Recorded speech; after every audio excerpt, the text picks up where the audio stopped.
Because during my working life I've seen the need for continuing learning.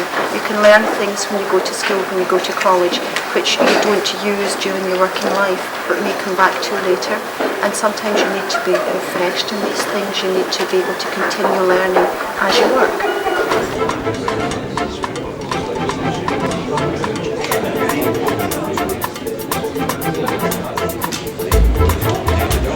Welcome to the first of what we hope will be a series of Amicus lifelong learning conferences. This conference is a celebration of lifelong learning, as we've put on the overhead, and it's to mark the end of essentially around 5 years' work in the former AWEU and former MSF in the lifelong learning area, and it's also to mark the beginning of the next stage of a lifelong learning project, which will be going on until 2006. We have to engage, or try to engage, as many members as we can within this agenda, because this agenda can, does and will continue to change people's lives. There's been an excess of 600 workplace visits with representatives, members and employers.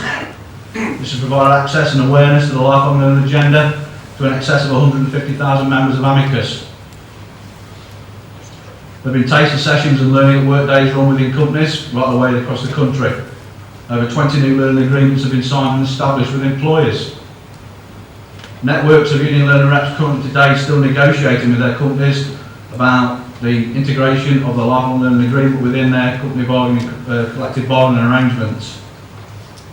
13 Amicus branded centres around learning are now open, or will be open by the end of April, with several still in the pipeline, all hoping to be open before May 2004. I've been a learning rep now for just under a year. We've negotiated with your help and support a learning agreement. It actually took us 6 months from start to finish to get the learning agreement in, and now I'm in the process of getting people into training. Currently this week I've got 14 people in training programs throughout the town where I'm actually living. So I'm not doing too bad. We're significant resistance from employers. Now this is not the least surprising for anybody who's in negotiations. No employer ever wants to, they're all very keen, aren't they, on learning and development and training until it costs them money. It's the same in our sector, but in a sense it's a velvet vice, because 80% of our members work for very large companies, big clearing banks, or big insurance companies. Two of the 4 large clearing banks in England have corporate universities. And the last thing they want to do is let the trade union in on what they see as their patch, their development, their training. And they are employers with a very classic English disease. They'll train you for the job that you do now, they will not train you for the job you might do tomorrow.